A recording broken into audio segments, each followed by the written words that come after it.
إمام الرسل يا سندي أنت بعد الله معتمدي فبدنياي وآخرتي يا رسول الله خذ بيدي يا إمام الرسل يا سندي أنت بعد الله معتمدي يا إمام الرسل يا سندي أنت بعد الله معتمدي فبدنياي وآخرتي يا رسول الله خذ بيدي ما رأت عين وليس ترى مثل طه في الورى بشرا ما رأت عين وليس ترى مثل طه في الورى بشرا خير من فوق الثرى سرى قدير الأنساب والشيم يا إمام الرسل يا سندي أنت بعد الله معتمدي يا إمام الرسل يا سندي أنت بعد الله معتمدي فبدنياي وآخرتي يا رسول الله خذ بيدي يا ابن عبد الله يا أملي يا ملاذ الخائف الرجل يا ابن عبد الله يا أملي يا ملاذ الخائف الرجل نظرة يا وبرأس حلني عوضي يا إمام الرسل يا سندي أنت بعد الله معتمدي يا إمام الرسل يا سندي أنت بعد الله معتمدي فبدنياي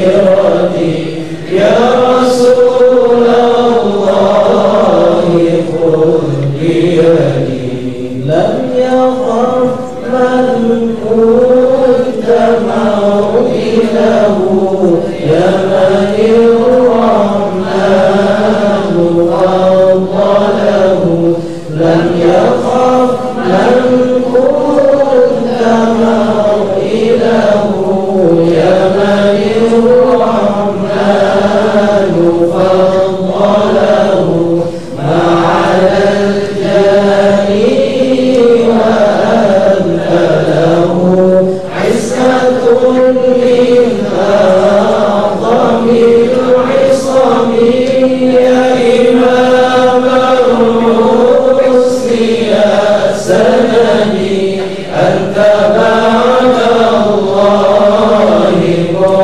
معتمدي يا إمام الرسل يا سندي أنت بعد الله معتمدي فبدنياي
warahmatullahi wabarakatuh.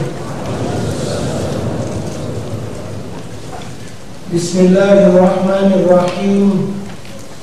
Ila hadratin nabiyil mustafa Rasulillah sallallahu alaihi wasallam wa ila kafatil anbiya'i wal mursalin wa li jami'il muslimina wal muslimat wal mu'minina wal mu'minat wa bil khusus ila ruhil imam Abi Hamid Muhammad ibn Muhammad Al-Ghazali rahimahullahu ta'ala wa ila ruhil Syekh Abdul Samad Al-Falimbani rahimahullahu ta'ala. Syai'un lillahi wal Fatihah.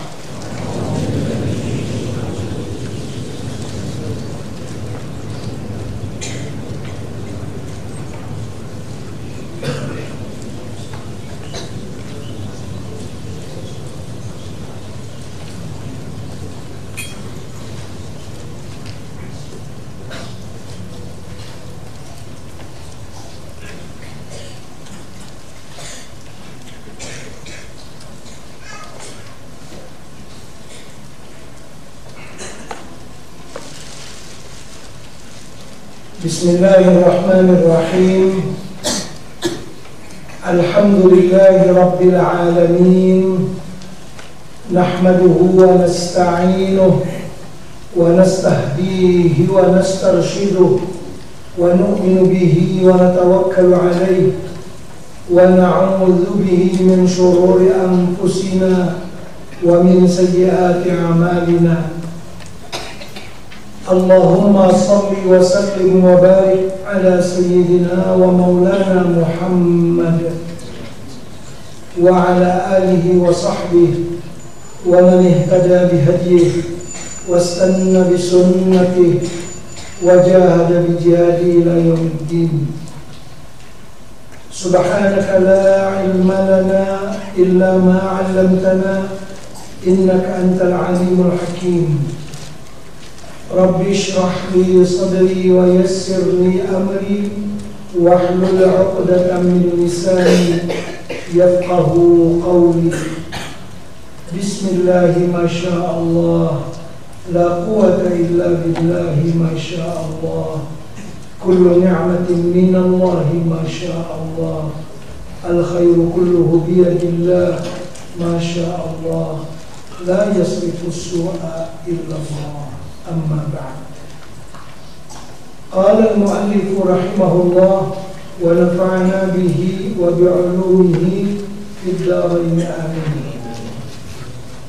Riwayat yang kedua, bahwa engkau sembahyangkan 4 rakaat seperti takbiratul ihram yang dahulu itu 2, maka engkau baca kemudian daripada takbiratul ihram itu Subhanakallahumma rabbana wa bihamdik wa tabaraka asmuk wa ta'ala jadduk wa la ilaha ghairuk.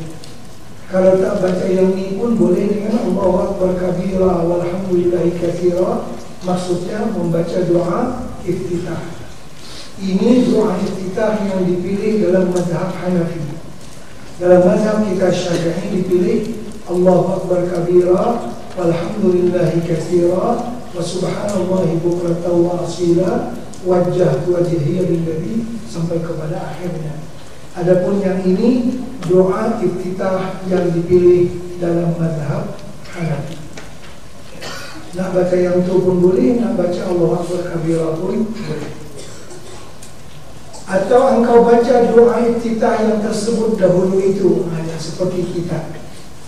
Kemudian maka engkau baca subhanallah walhamdulillah wa la ilaha illallah wallahu akbar wa la hawla wa la quwwata illa billahil aliyyil azim 15 kali dahulu daripada membaca Fatihah dan surah. Kemudian engkau baca Fatihah dan surah seperti yang telah terdahulu itu.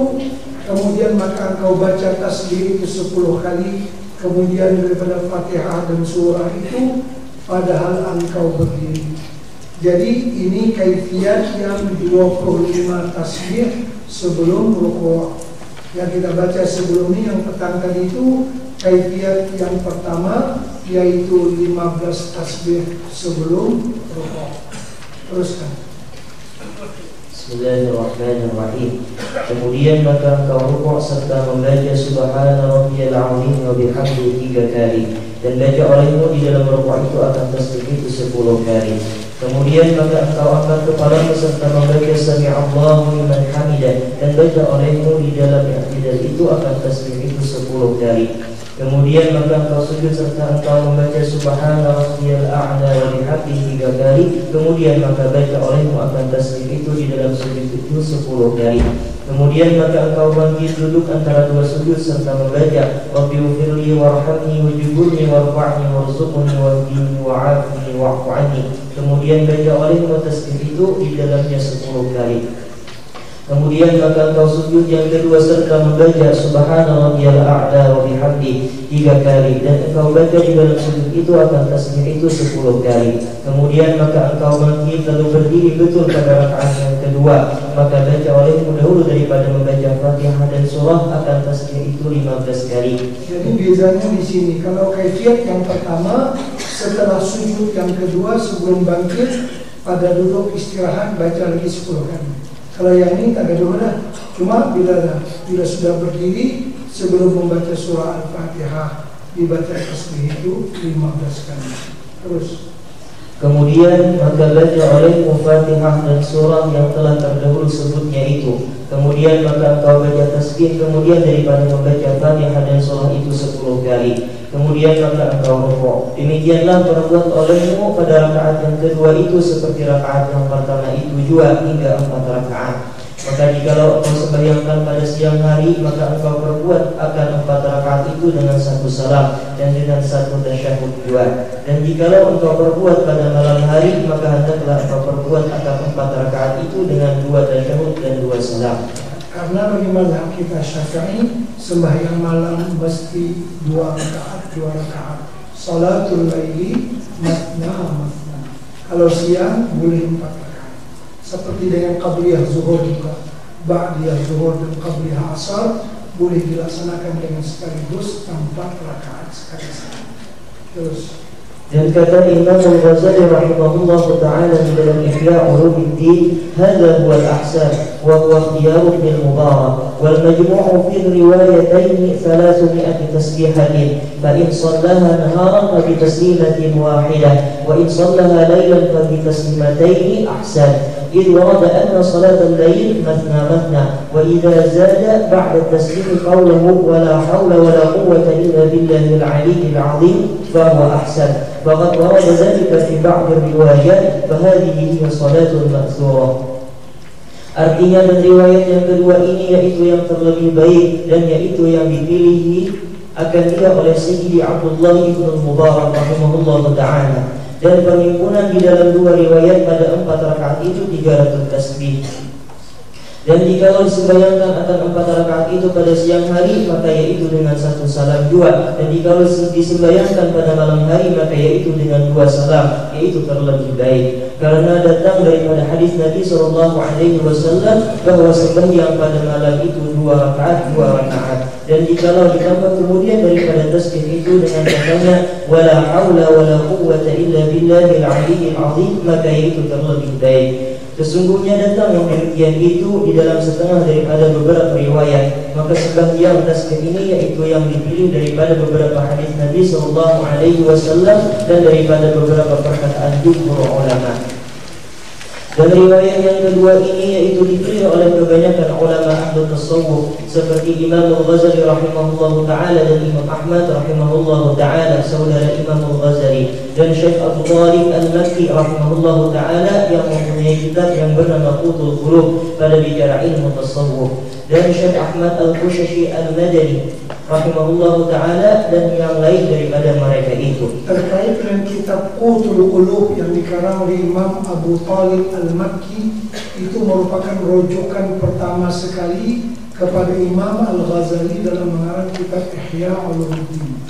Jadi sewaktu Imam Al-Ghazali mengarang kitab Ihya, beliau berpedomankan dengan kitab Qutul Qulub yang dikarang oleh Imam Abu Talib Al-Makki. Itu pencetus idea kepada Imam Al-Ghazali rahimahullah ta'ala. Terus Adapun riwayat yang pertama itu maka dipilih oleh beberapa ulama ahli fiqih seperti Syekhul Islam Zakaria rahimahullahu taala dan Syekh Ibnu Hajar Al-Haythami rahimahullahu taala dan yang lain daripada keduanya itu. Dan kata Syekh Tajuddin As-Subki rahimahullahu taala di dalam kitab At-Tarshih fi Salat At-Tasbih, wa yanbaghi lil muta'abbidi an ya'mala bi hadits Ibn Abbas radhiyallahu anhu taratan wa bima 'amilahu Ibnu Mubarak rahimahullahu taala ukhra.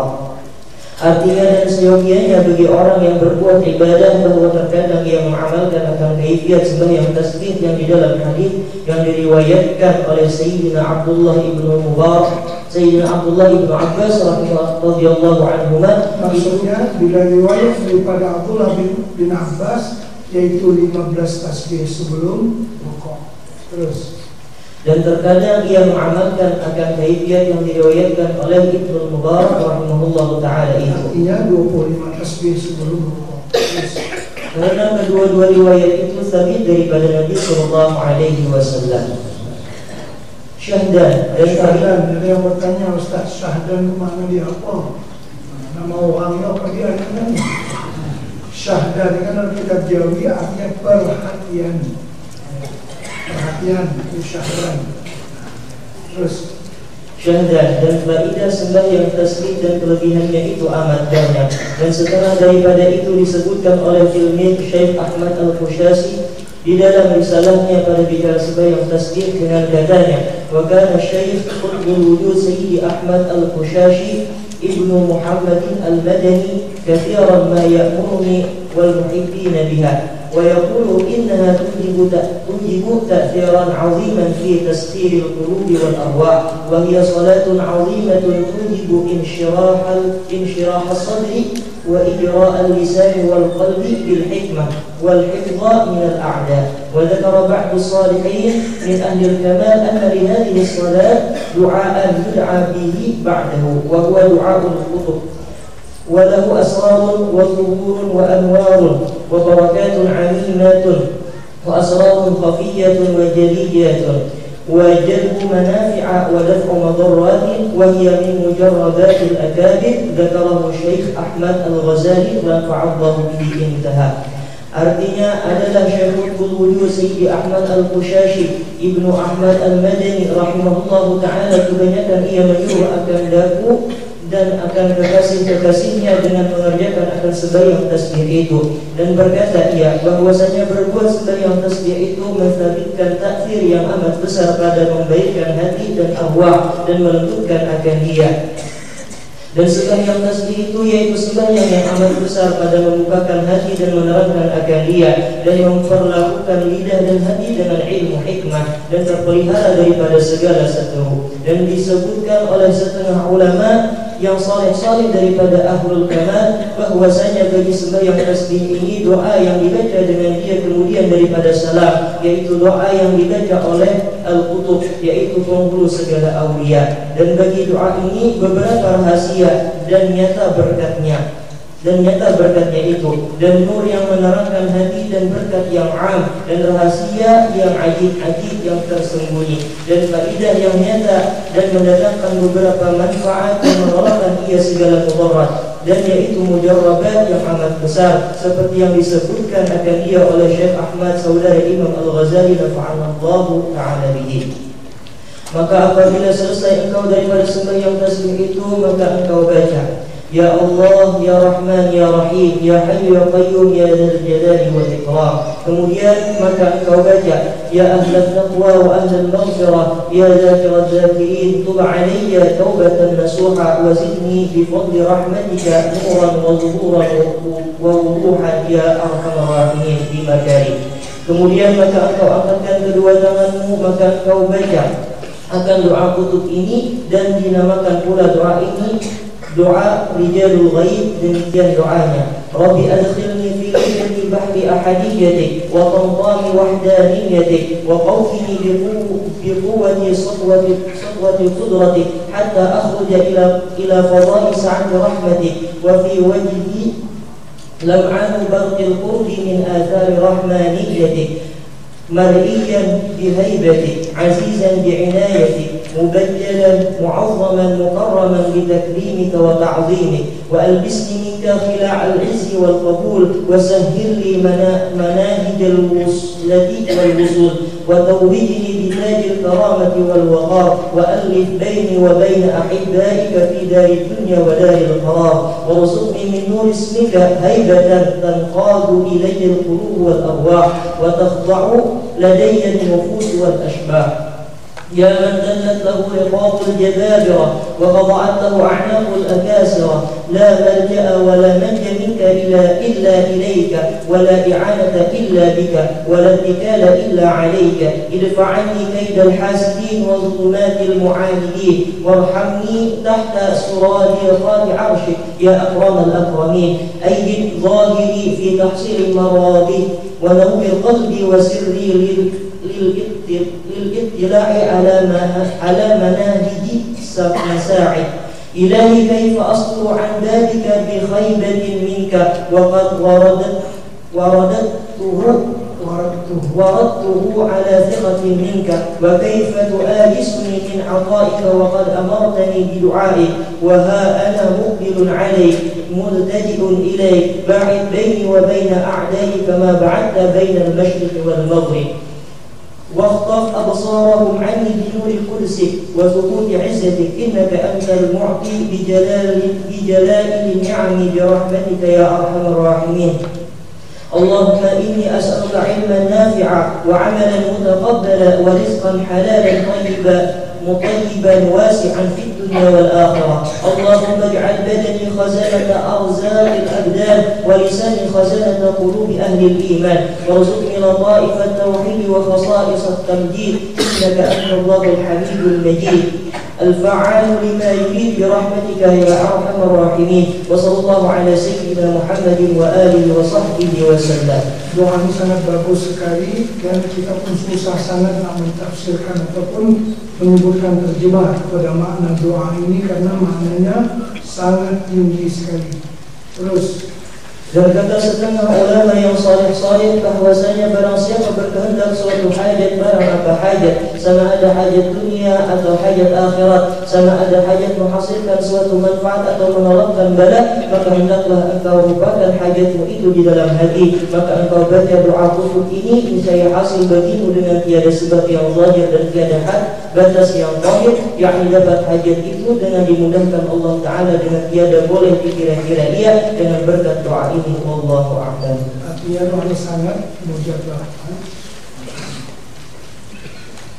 Terus Fa'ilatun fi bayani salatil istikharah. Ini satu faedah pada menyatakan sembahyang istikharah, dan makna istikharah itu yaitu memohonkan kebajikan daripada Allah Ta'ala, karena sabda Nabi Sallallahu Alaihi Wasallam, la yufaibullahu man istakhara. Artinya di dalam kejahatan Allah Ta'ala itu akan seorang yang memohonkan kebajikan akan dia. Artinya barang siapa memohon istikharah daripada Allah, Allah tidak akan menjahatkan dia, insya Allah akan baik. Terus dan kata Imam Al-Ghazali rahimahullah ta'ala di dalam Ihya Ulumuddin, barang siapa mencita-cita dengan suatu pekerjaan padahal ia tiada mengetahui akan dia, adakah baik meninggalkan akan dia atau berbuat akan dia, maka sesungguhnya telah menyuruh akan dia oleh Rasulullah SAW dengan bahwa sembahyang 2 rakaat dengan niat istikharah. Demikian niatnya, usolli salatan raka'ataini sunnatul istikharah lillahi ta'ala, Allahu Akbar. Sahaja aku sembahyang sunat istikharah 2 rakaat kerana Allah Ta'ala, Allahu Akbar. Jadi sembahyang sunat istikharah niatnya sembahyang meminta pilihan daripada Allah, di mana itu setelah bermusyawarah. Jadi tertib dia, kalau kita membuat sesuatu kita berbincang dulu sama-sama, kita bermusyawarah dulu. Dah nak buat benda tu baru kita beristikharah. Jadi istikharah itu penentuan. Jangan istikharah dulu baru bermusyawarah dengan kita. Dia musyawarah dengan kita, Ustaz kata dia dah istikharah. Kalau sudah istikharah tak gaduh pakai apa yang telah Allah pilihkan, itu saja. Tak payah ada. Karena dia sudah minta pilihan daripada Allah. Kenapa dia bermusyawarah dengan kita? Jadi berbincang itu sebelum beristikharah. Kemudian satu lagi, orang kita pun banyak silap. dalam sembahyang istikharah. Sembahyang istikharah ini kita mesti khalid fihin, kosong. Kita tak ada pilihan meminta apa yang dipilihkan oleh Allah Subhanahu wa ta'ala. Kadang-kadang orang silap. Macam mana silap? Istikharah itu bukan meminta pilihan daripada Allah, tapi dia nak Allah Ta'ala sokong pilihan dia. Katalah dia nak kahwin, yang di hulu ke yang di hilir? Hati dia nak yang di hulu. Ya istikharah, kena yang di hilir. Kata tak jadi lagi istikharah saya. Bukan tak jadi. Dia sudah berkehendak lebih dahulu yang di hulu. Bila Allah tunjuk dia yang di hilir, dia tak mau. Itu bukan istikharah. Itu memaksa Allah mengikut pilihan dia. Ya. Jadi istikharah mesti khalid fihin. Orang tu kosong, tak kiralah apa yang dipilihkan oleh Allah, yang dihulu ke yang dihilir. Apa yang dipilihkan itu yang dia akan terima. Kata Imam An-Nawawi rahimahullah ta'ala, bagaimana nak tahu pilihan Allah untuk dia. Kita sudah semai istikharah, sekarang nak tahu yang mana yang dipilihkan oleh Allah untuk kita. Maka itulah dengan cara memahami khatar yang pertama dalam hati kita. Bila kita berdoa dengan doa istikharah, wa sallallahu ala sayyidina Muhammadin wa ala alihi wa sahbihi ajma'in walhamdulillahi rabbil alamin. Apa yang pertama masuk dalam hati kita, itulah yang dipilihkan oleh Allah. Khatar pertama, lintasan yang pertama. Setelah itu berulang-ulang lintasan itu, ini datang kepada kita. Mungkin kembali kemana-mana. Jadi apa itu khatar yang pertama, itulah yang dipilihkan oleh Allah Subhanahu wa ta'ala. Terus, maka kau baca pada rakaat yang pertama, kemudian daripada Fatihah Qul ya ayyuhal kafirun, dan pada rakaat yang kedua kemudian daripada Fatihah Qul huwallahu ahad. Itu langganan dengan Qul ya dengan Qul huwallahu ahad. Terus, maka apabila selesai daripada sembahyang itu, maka baca oleh doa ini. Allahumma inni astakhiruka bi'ilmi wa astaghfiruka bi qudratik wa as'aluka min fadlikal 'azim fa innaka taqdiru wa la aqdir wa ta'lamu ma wa la a'lam wa anta 'allamul ghuyub. Allahumma in kunta ta'lamu anna hadzal amru khairun li fi dini wa dunyaya wa 'aqibati amri wa ajilihi wa ajilihi faqdurhu li thumma yassirhu li wa in kunta ta'lamu anna hadzal amru syarrun li fi dini wa dunyaya wa aqibati amri wa ajilihi wa ajilihi wasrifhu anni wasrifi anhu waqdur lil khairi haitsu ma kana innaka ala kulli syai'in qadir. Dan kata Imam Ghazali rahimahullah ta'ala, sesungguhnya telah meriwayatkan akan hadis sembahyang istikharah ini oleh Jabir bin Abdullah dengan katanya, karena Rasulullah sallallahu alaihi wasallam yu'allimuna al-istikharata fi umuri kulliha kama yu'allimuna surata minal Qur'an. Artinya adalah Rasulullah SAW mengajari akan kami sembahyang istikharah itu pada tiap-tiap pekerjaan sekaliannya, seperti mengajari akan kami akan surat daripada Al-Quran. Artinya teliti sangat, banyak sangat sembahyang istikharah. Terus, dan lagi kata Imam Ghazali rahimahullah ta'ala, qala ba'dul hukama man utiya arba'an lam yumna arba'an, man utiya syukra lam yumna il-mazid, wa man utiya tawbata lam yumna'il qabul, wa man utiya al-istikharata lam yumna'il khair, wa man utiya al-masyurata lam yumna'is shawab. Artinya kata setengah hukama, barang siapa diberi Allah Ta'ala akan dia akan 4 perkara, niscaya tiada ditegahkan daripada 4 perkara. Pertama, barang siapa diberi akan syukur, niscaya tiada ditegahkan akan tambahan nikmatnya. Kedua, barang siapa diberi akan taubat, niscaya tiada ditegahkan qabulnya. Ketiga, barang siapa diberi akan istikharah, niscaya tiada ditegakkan akan kebajikan. Keempat, barang siapa diberi akan musyawarah, niscaya tiada ditegakkan akan kebenarannya. Fa'idatun fi bayani salatil hajat. Ini suatu pasal pada menyatakan sembahyang hajat. Kata Imam Ghazali rahimahullah ta'ala, barang siapa picik yang sempit atasnya beberapa pekerjaan dan sangat jahat ia dan sangat hajat dia pada membaikkan akan agamanya dan dunianya kepada perkara suatu yang susah atasnya, maka hendaklah ia sembahyang hajat. Sesungguhnya telah diriwayatkan daripada Arad bahwasanya ia berkata, inna minad du'a'il ladzi la yuraddu an yusalli al-'abdu 12 rak'atan yaqra'u fi kulli rak'atin bi ummil qur'ani wa ayatil kursi wa qul huwallahu ahad fa idza faragha kharra sajidan lillah. Artinya bahwasanya setengah daripada doa yang telah ditolakkannya itu bahwa sembahyang seorang hamba Allah 12 rakaat, padahal membaca ia pada tiap-tiap rakaat itu dengan ummul Quran, yaitu Fatihah dan dibaca sertanya itu ayat kursi dan qul huwallahu ahad. Demikian takbirnya pada tiap-tiap 2 rakaat itu. Usalli raka'ataini sunnatal hajat lillahi ta'ala, Allahu akbar. Sahaja aku sembahyang 2 rakaat sunat hajat karena Allah Ta'ala, Allahu akbar. Maka apabila selesai daripada sembahyang itu, maka sujud ia bagi Allah Ta'ala dan dibaca di dalamnya, Subhanalladzi lam yusal 'izza wa qala bi Subhanalladzi ta'attaqa bil majdi wa takarrama bi Subhanalladzi ahsana kulli shay'in bi 'ilmi Subhanalladzi la yanbaghi tasbihu illa la Subhanadzil manni wal fadl Subhanadzil 'izzi wal karam Subhanadzil tawli wan ni'am as'aluka bi maqa'idil izzi bi ma'aqidil izzi min 'arsyik wa muntaha rahmati min kitabik wa bismikal 'azam wa jaddikal 'ala wa kalimatika tammati allati la yujawizuhunna barru wa la fajir an tusalli ala Muhammadin nabiy rahmati wa ala ali Muhammad. Kemudian maka engkau mohonkan segala hajatmu itu kepada Allah Ta'ala yang tiada membawa kepada maksiat di dalamnya. Niscaya dimustajabkan oleh Allah Ta'ala, insyaallah Ta'ala. Wallahul musta'an. Inilah yang disebutkan oleh Imam Al-Ghazali rahimahullah Ta'ala di dalam kitab Ihya Ulumuddin. Adapun yang disebutkan oleh Syekh Al-Islam di dalam Syarhul Raud, bahwasanya sembahyang hajat itu 2 rakaat 2. Karena di sembahyang hajatnya ada 2 riwayat. Satu riwayatnya mengatakan sembahyang hajat itu 12 rakaat dan setelah selesai 12 rakaat sujud bagi pula setelah salam. Cuma riwayat itu disebutkan sahaja dalam kitab Ihya Ulumuddin.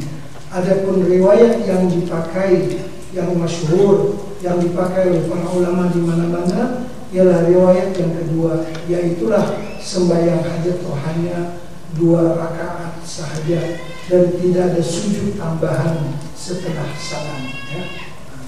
Terus karena hadis Nabi sallallahu alaihi wasallam, "Wa man kanat lahu hajatun ila Allah aw ahadin min bani Adam falyatawadda wa liyusalli wudu'a thumma liyusalli rak'atayn thumma liyuthni 'ala Allah ta'ala wa liyusalli 'ala an-nabiy sallallahu alaihi wasallam thumma liyaqul la ilaha illallah al-halimul karim subhana rabbil 'arsyil 'azim alhamdulillahi rabbil 'alamin as'aluka mujibati rahmatik wa 'azaima maghfiratik wal ghanimata min kulli birr wa salamata min kulli ithmin la tada'ni dhanban illa ghafartah wa la hamman illa farajtah wa la hajatan hiya laka ridha illa qadaitaha ya arhamar rahimin." Artinya barang siapa ada baginya hajat kepada Allah Ta'ala atau bagi seorang daripada anak Adam, maka hendaklah ia mengambil air sembahyang dan hendaklah dibaikan air sembahyangnya itu. Yang mengambil dengan mencukupkan segala sunat-sunatnya. Kan hendaklah ia mengambil air sembahyang dan hendaklah dibaikannya air sembahyangnya itu. Benar-benar diamalkan segala yang sunat-sunat dalam wudunya itu. Terus kemudian maka hendaklah ia sembahyang 2 rakaat, kemudian maka memuji akan Allah Ta'ala dan mengucap salawat atas Nabi sallallahu alaihi wasallam, maka hendaklah ia berdoa la ilaha illallah al-halimul karim hingga akhirnya. Yang meriwayatkan hadis ini Imam Tirmidzi, dan kata Syekhul Islam di dalam Syarhul Raud itu, wa ma dzukira min an-nahar rak'atan wal masyhur wa naqala fi Ihya Ulumuddin annaha 12 wa sakata alaihi. Artinya, dan yang disebutkan dalam hadis itu daripada bahwasanya sembahyang hajat itu 2 rakaat yaitu yang masyhur, dan menambah Imam Al-Ghazali rahimahullah ta'ala di dalam Ihya Ulumuddin bahwasanya sembahyang hajat itu 12 rakaat dan diam ia di atasnya. Dia itu tidak komen apalah, karena itu yang masyhur yang diamalkan dalam sembahyang hajat itu hanya 2 rakaat. Terus Bismillahirrahmanirrahim. Pasal ke-12 pada mengatakan ada adab salat.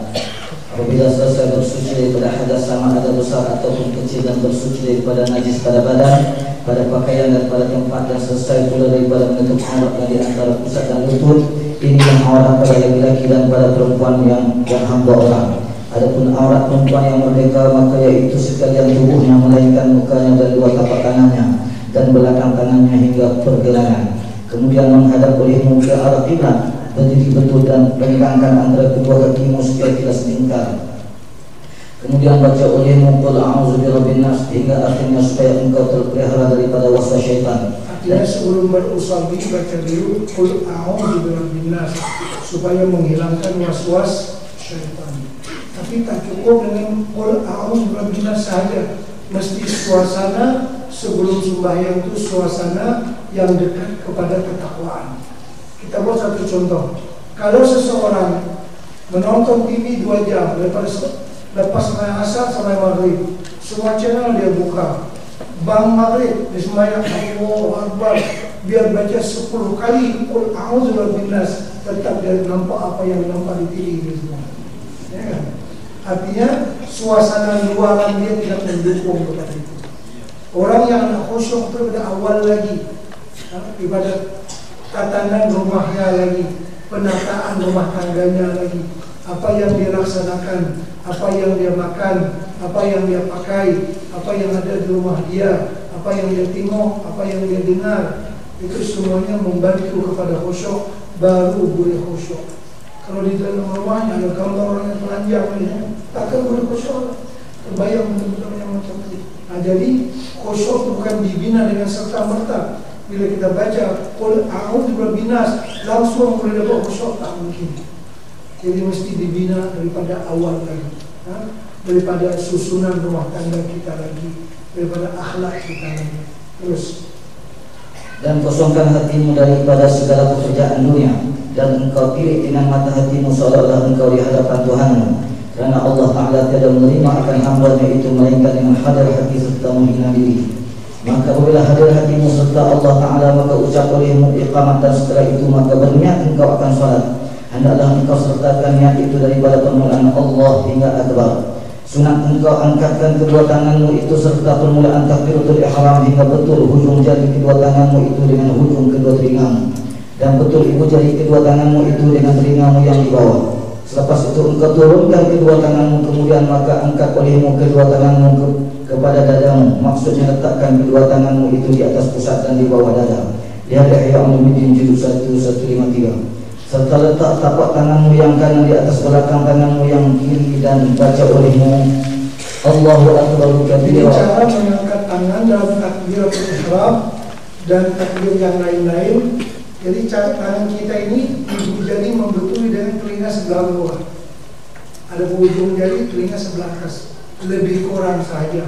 Bukan lebih sentuh itu dah. Agak-agak saja. Yang ini benar yang sunnahnya. Jadi begitu.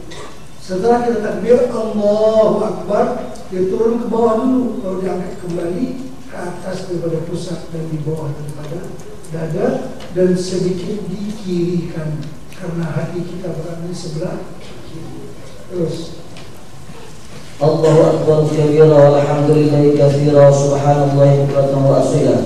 Wajjahtu wajhi allazi fatara as-samawati wal arda hanifan musliman wa ma ana minal musyrikin. Inna salati wa nusuki wa mahyaya wa mamati lillahi rabbil alamin la syarika lahu wa bidzalika umirtu wa ana minal muslimin.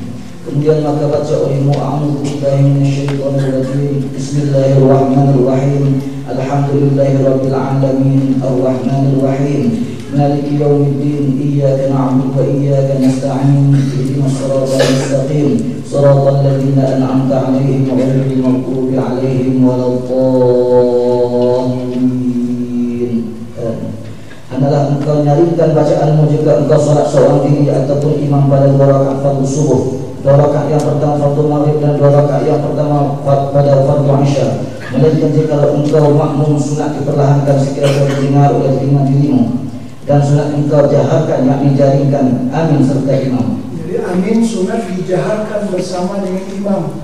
Dalam mazhab kita Syafi'i, perbuatan makmum hendaklah semuanya setelah perbuatan imam dalam pergerakan, perbuatan dan perkataan, kecuali amin itu saja yang bersama-sama.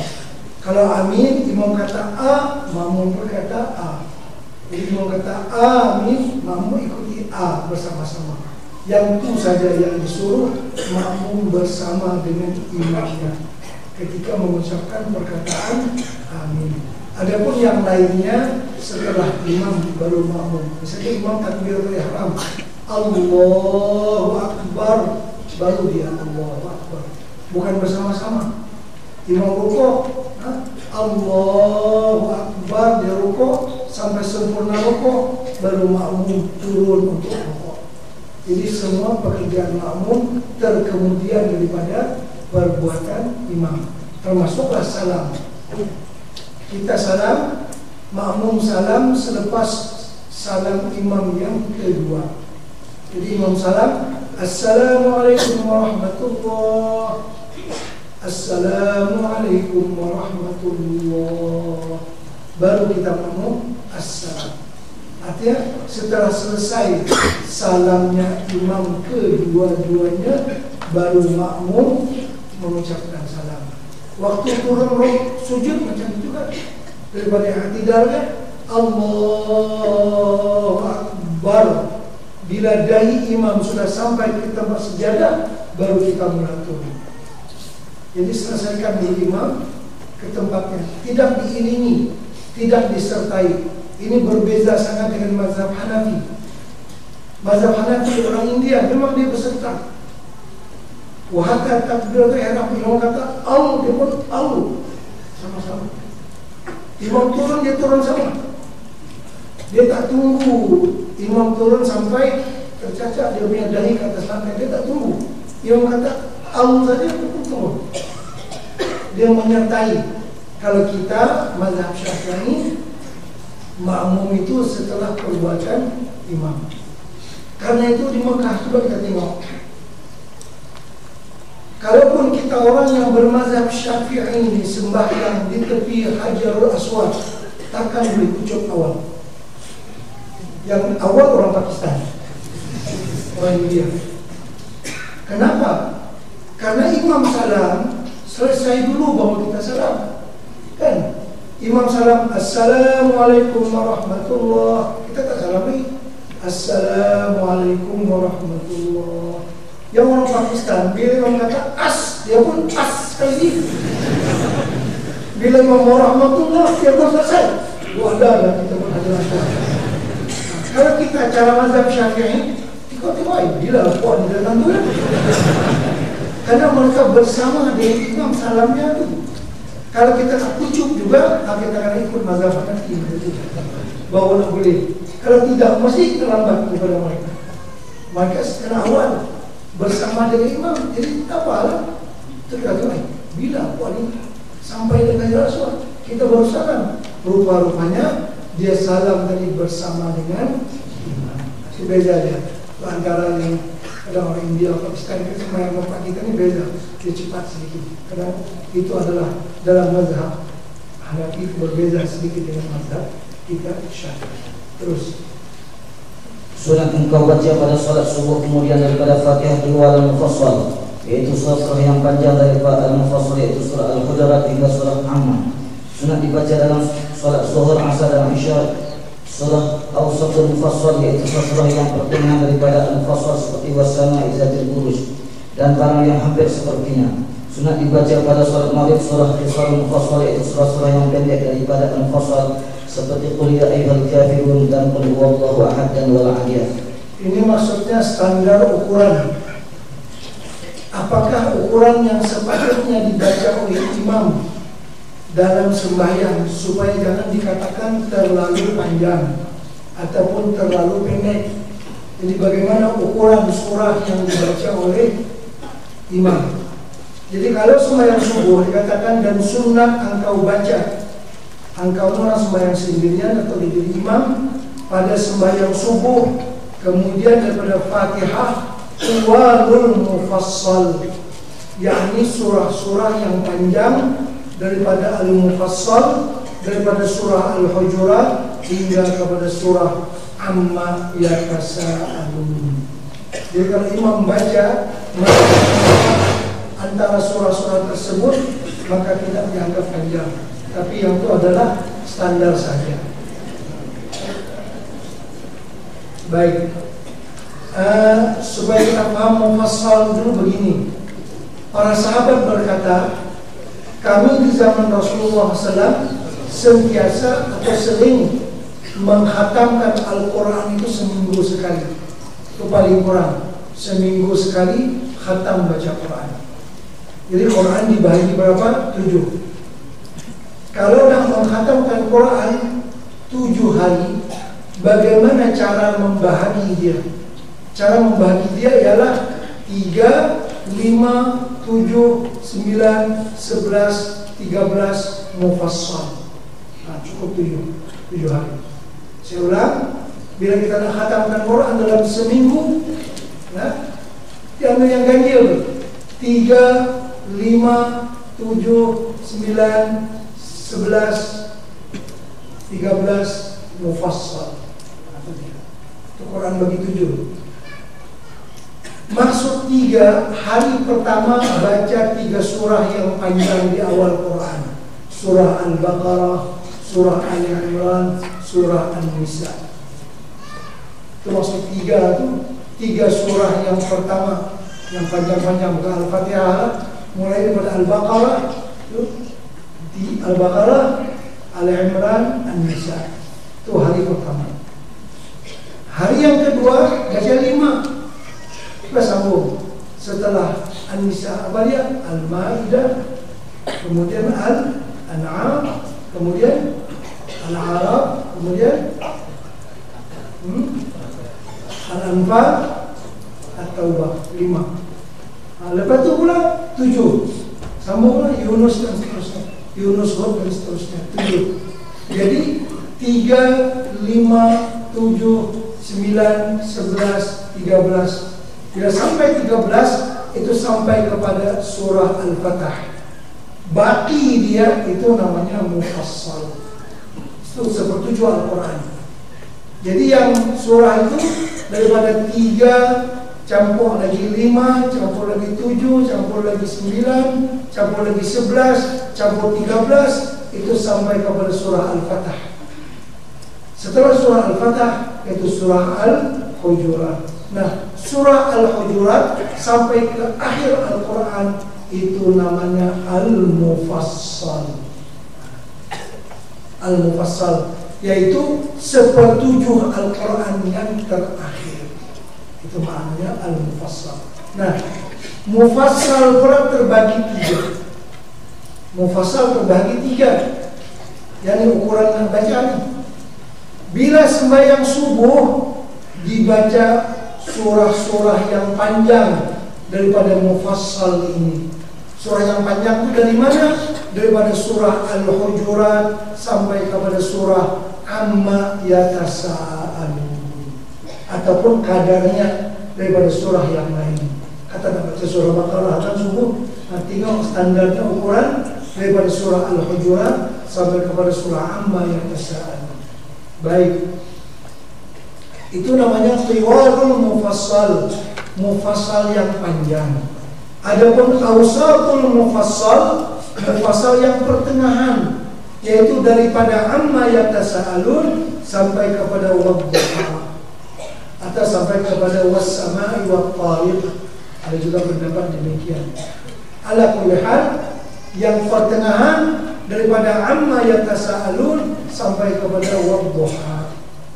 Kemudian Qisarul Mufassal, yang pendek-pendek daripada surah Mufassal, yaitu daripada Wadduha sampai kepada akhir Al-Quran. Jadi Mufassal terbagi 3. Nah, bila kita sembahyang maghrib, ukuran dia yang mana kita baca? Qisarul Mufassal, yaitu daripada Wadduha sampai kepada akhir Quran. Jangan maghrib baca surah Al-Hujurat panjang sana. Kalau maghrib baca Wadduha, baca Qul ya ayyuhal kafirun, Alam Tara Kaifa, itu sederhana. Itu ukuran yang bagus. Ya kan? Tapi kalau subuh pula baca Qul ya ayyuhal kafirun, pendek sangat. Jadi kalau subuh kena ambil tiwalul mufassal tadi, yaitu antara surah Al-Hujurat sampai kepada Amma Yatasa'alun. Nah, daripada Amma Yatasa'alun sampai kepada Wadduha itu bernama awsatul mufassal. Itu untuk sembahyang zuhur, asar dan isya. Nah, ukuran dia itu ya, standar dia itu. Jadi kalau kita membaca surah-surah itu seperti ukuran tadi, tidak dikatakan kita baca panjang, kecuali memang surah-surah yang tertentu yang Nabi kita pilih membacanya, seperti subuh Jumat membaca Alif Lam Mim Tanzil dengan surah Al-Insan. Itu memang Nabi kita pilih.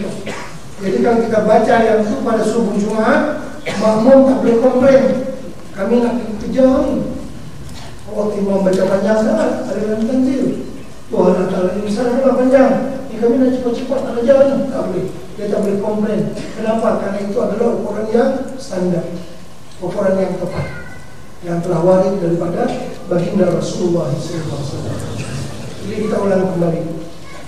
Dan sunat engkau baca pada sembahyang subuh, kemudian daripada Fatihah tiwalul mufassal, yakni surah yang panjang-panjang daripada Al-Mufassal, yaitu daripada surah Al-Hujurat hingga kepada surah Amma Yatasa'alun. Dan sunat engkau baca pada sembahyang zuhur dan asar dan isya surah Awsatul Mufassal, yakni surah yang pertengahan daripada Al-Mufassal, seperti was-sama'i dzatil buruj dan barang yang hampir sepertinya, yaitu daripada Amma Yatasa'alun sampai kepada Wadduha. Dan sunat engkau baca pada sembahyang maghrib surah Qisarul Mufassal, yakni surah yang pendek-pendek daripada Al-Mufassal, seperti Qul ya ayyuhal kafirun dan Qul huwallahu ahad dan Wal Adiyat dan sebagainya. Jadi itu ukuran yang patut, ya, yang munasabah. Terus ketika berdiri dalam salat itu, tundukkan kepala pada hal engkau sampaikan akan tilik matamu atas tempat sujudmu, supaya hadir hatimu. Jangan engkau berpaling ke kanan dan ke kiri di dalam salat itu. Setelah itu rukuk serta mengucap takbir, dan lanjutkan olehmu akan takbir itu hingga sempurna rukuk, dan angkatkan kedua tanganmu seperti yang pada takbiratul ihram dahulu itu.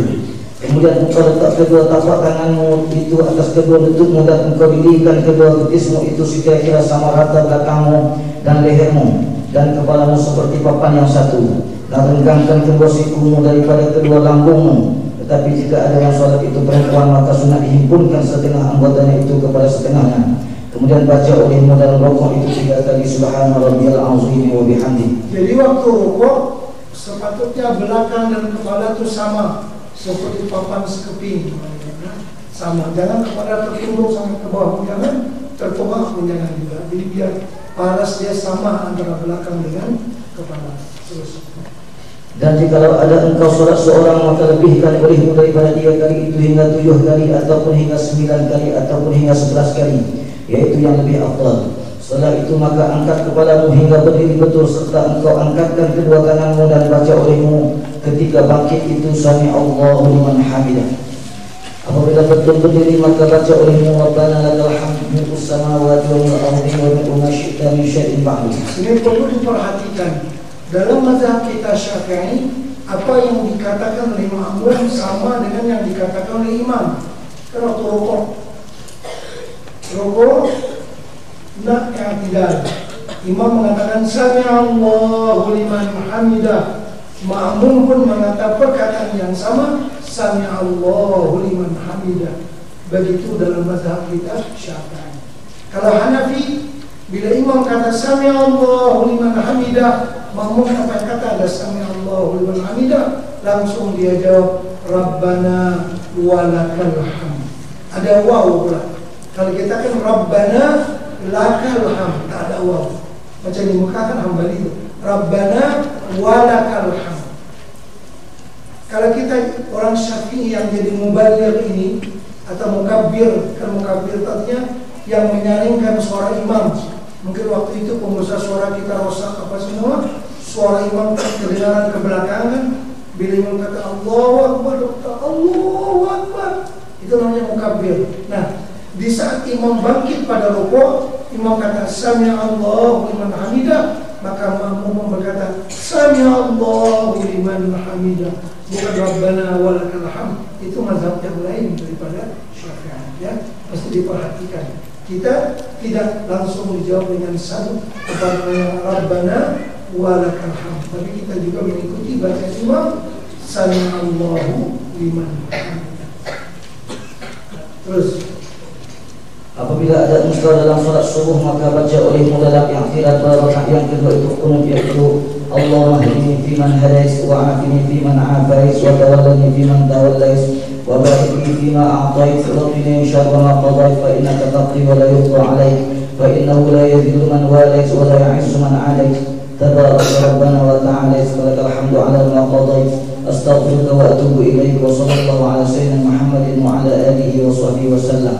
Ingatkan, bila wasallallah ujungnya wasallam.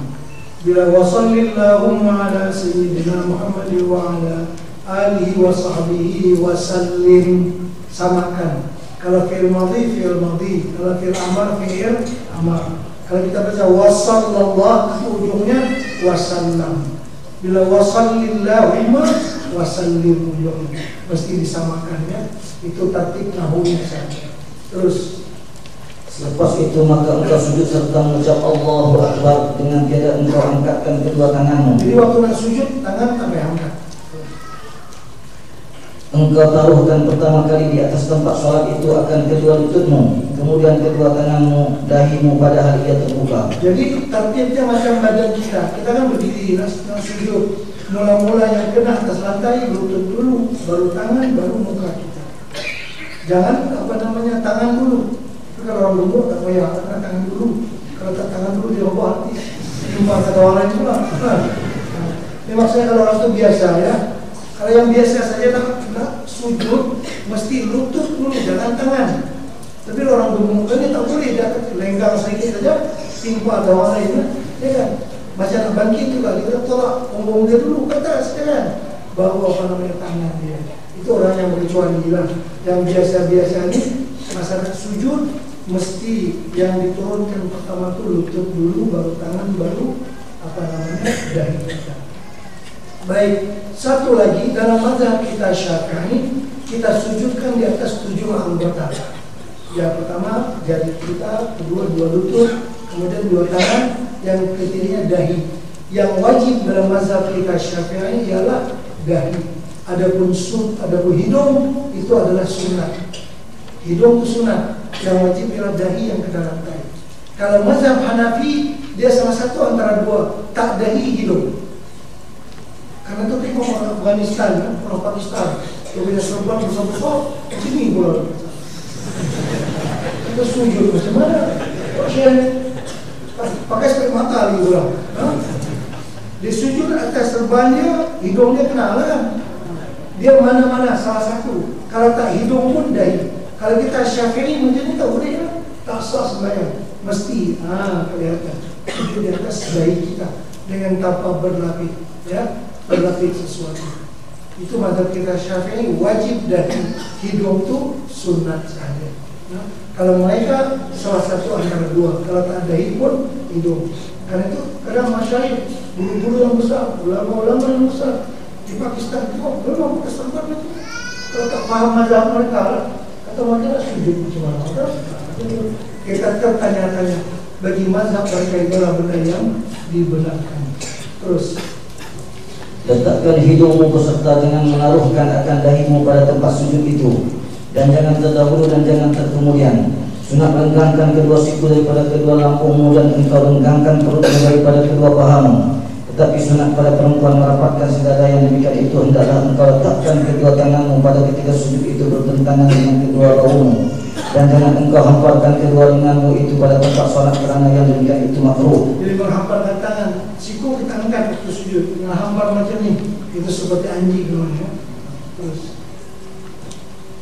baca olehmu pada ketika sujud itu 3 kali Subhana Rabbiyal A'la wa bihamdih, atau 7 kali atau 9 kali atau 11 kali, yaitulah yang terlebih afdal pada orang yang salat seorang diri atau imam yang meridha makmumnya itu dengan dilanjutkan diperbanyakkan menyebutnya.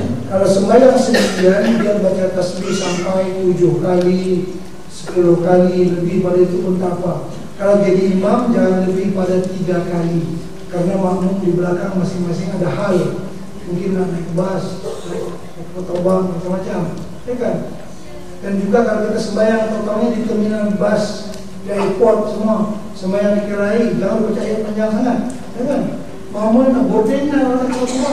Dan kita baca alif lam mim zalika kitabun baca surah Baqarah. Masya-Allah. Di belakang ni makmum dah panggil lah. Kadang lama dia orang panggil cepat dia dapat kawan. Jadi wabila akhirati yu'minun. Kita faham makmum. Dia mesti mengerti, imam masih profesional. Dalam keadaan musafir, Nabi kita sendiri bila musafir sembahyang subuh, Nabi kita sering membaca qul ya dengan qul huwallahu ahad. Itu sembahyang subuh.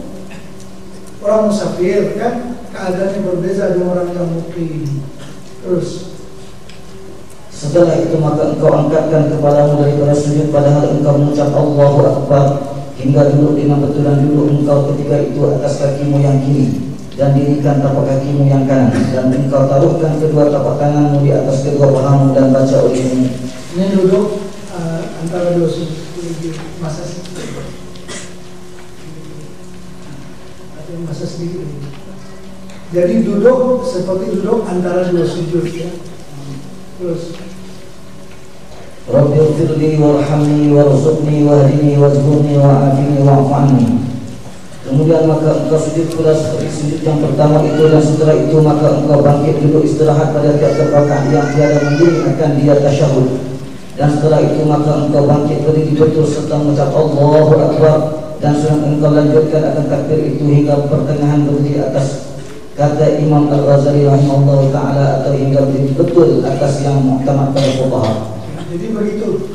Kalau pendapat Imam Al-Ghazali, Allahu Akbarnya ini pendek sampai setengah berdiri saja. Setengah ulama sampai berdiri benar-benar. Artinya kan kita lepas sujud kedua. Sujud kedua naik pada rakaat kedua katalah. Jadi takbirnya itu Allahu Akbar.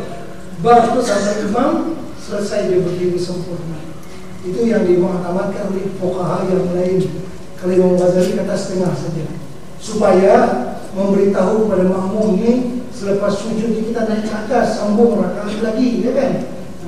Jadi kalau kita baca pendek, itu artinya nak duduk, bukan berdiri kan?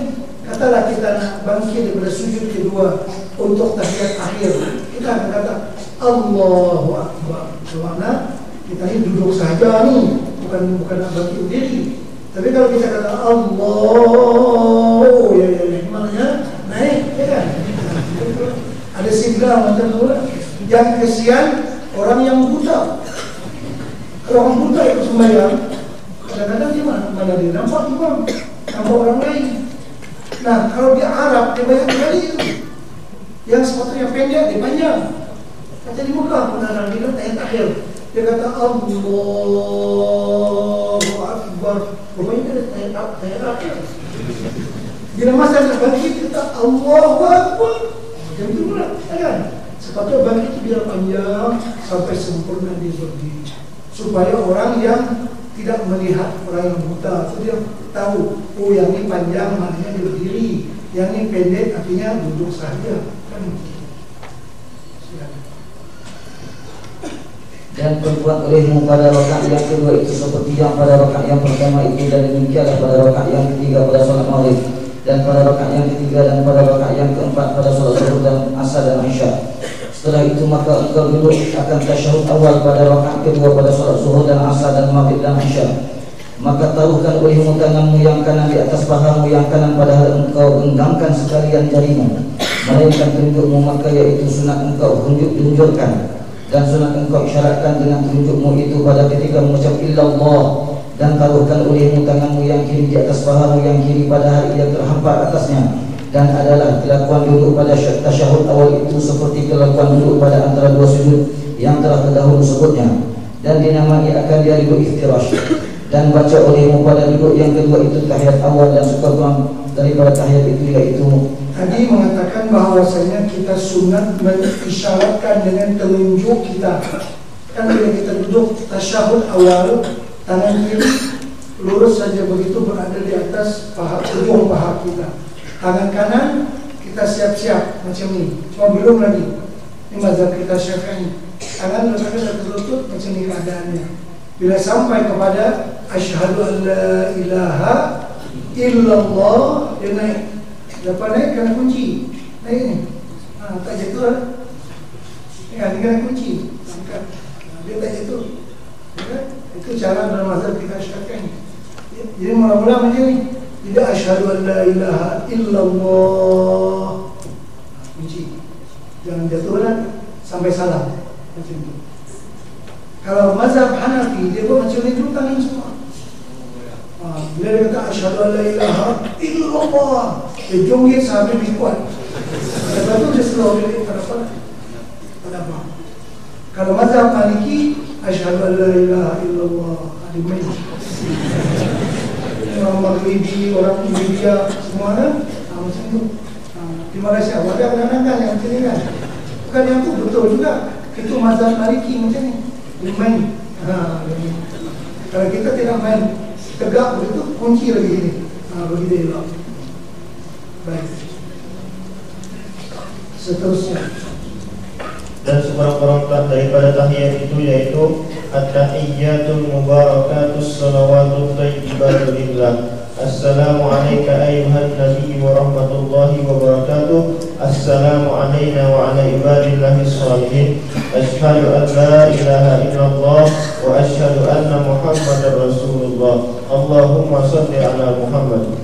Dan sunat pada tasyahud yang akhir itu duduk tawarruk namanya, yaitu hendaklah engkau duduk di atas punggungmu yang kiri dan engkau keluarkan tapak kakimu yang kiri pada pihak kanan dan engkau dirikan akan tapak kakimu yang kanan. Dan baca olehmu pada duduk tahiyat yang akhir itu at-tahiyyatul mubarakatus salawatut thayyibatul lillah. Assalamu alayka ayyuhan nabiyyu wa rahmatullahi wa barakatuh. Assalamu alayna wa ala ibadillahis shalihin. Asyhadu an la ilaha illallah wa asyhadu anna Muhammadar Rasulullah. Allahumma shalli ala Muhammad wa ala ali Muhammad kama shallaita ala Ibrahim wa ala ali Ibrahim. وبارك على محمد وعلى آل محمد كما باركت على إبراهيم وعلى آل إبراهيم في العالمين إنك حميد مجيد. اللهم اغفر لي ما قدمت وما أخرت وما أسررت وما أعلنت وما أسرفت وما أنت أعلم به مني. أنت المقدم وأنت المؤخر لا إله إلا أنت يا مقلب القلوب ثبت قلبي على دينك. اللهم إني أعوذ بك من عذاب القبر ومن عذاب النار ومن فتنة المحيا والممات ومن فتنة المسيح الدجال. اللهم إني أعوذ بك من المأثم والمغرم. اللهم إني ظلمت نفسي ظلما كثيرا ولا يغفر الذنوب إلا أنت فاغفر لي مغفرة من عندك وارحمني إنك أنت الغفور الرحيم. Setelah itu maka ucap olehmu Assalamualaikum warahmatullahi wabarakatuh. Assalamualaikum warahmatullahi wabarakatuh.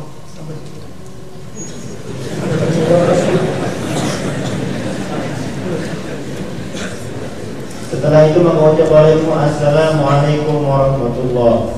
Dua kali serta engkau palingkan mukamu pada salam yang pertama ke kanan dan pada salam yang kedua ke kiri, sekira-kira dilihat oleh orang yang di sisimu akan kedua pipimu daripada dua pihak. Dan sunat engkau niatkan keluar daripada sembahyang dan hendaklah engkau sertakan niat itu pada ketika mengatakan Assalamualaikum warahmatullahi. Dan sunat pula engkau niatkan memberi salam atas orang yang di kananmu dan yang di kirimu dan yang di hadapanmu dan yang di belakangmu daripada malaikat dan jin dan manusia yang muslimin. Itu niatnya saja ya. Jadi kalau imam sunat berniat memberi salam kepada makmum, makmum pun sunat berniat menjawab salam imam. Walaupun menjawab salam imam tetap juga Assalamualaikum warahmatullahi, bukan Waalaikumsalam. Itu sunat menjawab saja, ada niatnya ya. Ada lafaznya tetap Assalamualaikum. Terus inilah kelakuan sembahyang seorang-orang, dan lagi akan datang kelakuan imam dan makmum insyaallah taala. Dan kata Imam Al-Ghazali rahimahullahu taala, wa imadu salatil khusyu' wa hudurul qalbi ma'al qira'ati wa dzikri bil fahmi. Artinya yang sembahyang itu yaitu khusyuk yang tetap anggota dan hadir hati kepada Allah taala serta membaca Al-Qur'an dan zikir dengan paham maknanya. Dan kata Imam Hasan Al-Basri radhiyallahu anhu, kullu salatin la yahduru fiha al-qalbu fa hiya ila al-uqubati asra'u. Artinya tiap-tiap sembahyang tiada hadir hati kepada Allah Ta'ala di dalamnya, maka itu lebih segera membawa kepada siksa. Masya Allah. Jadi kata Imam Hasan Al-Basri, sembahyang yang tidak ada khusyuk di dalamnya, sembahyang itu lebih dekat kepada kemurkaan Allah daripada rahmat Allah Subhanahu wa Ta'ala. Tapi jangan paham songsang pula. Kalau macam itu dari apa sembahyang? Ada itu songsang. Sembahyang kena buat sembahyang, tapi kena belajarlah bagaimana supaya boleh khusyuk dalam sembahyang. Terus.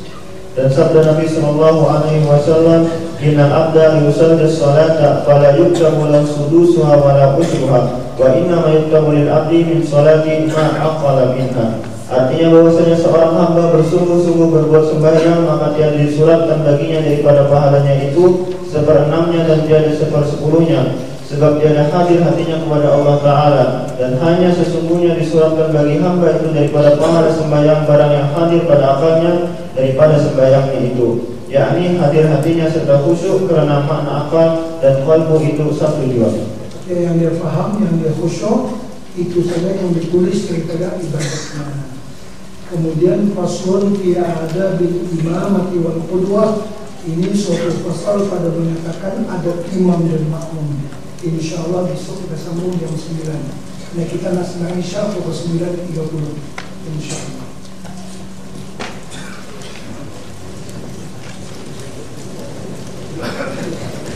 Al-Fatihah.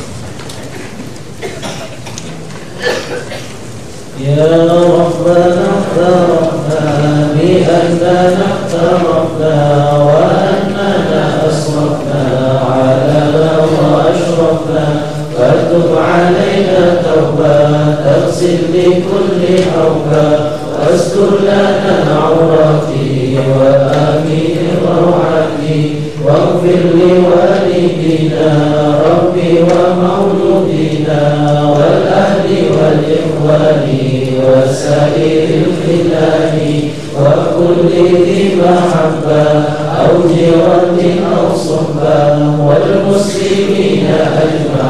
آمين ربي يسمع فضلا وجودا منا لا باكتساب منا بالمصطفى الرسول نرضى بكل سوء. صلى وسلم ربي عليه عد الحب وآله وصحبه عدد الخش الصحب. والحمد لله في البر والتناهي، والحمد لله في البر والتناهي. ربنا تقبل منا إنك أنت السميع العليم وتب علينا إنك أنت التواب الرحيم. وصلى الله على سيدنا محمد وعلى آله وصحبه وسلم، والحمد لله رب العالمين. سبحانك اللهم وبحمدك.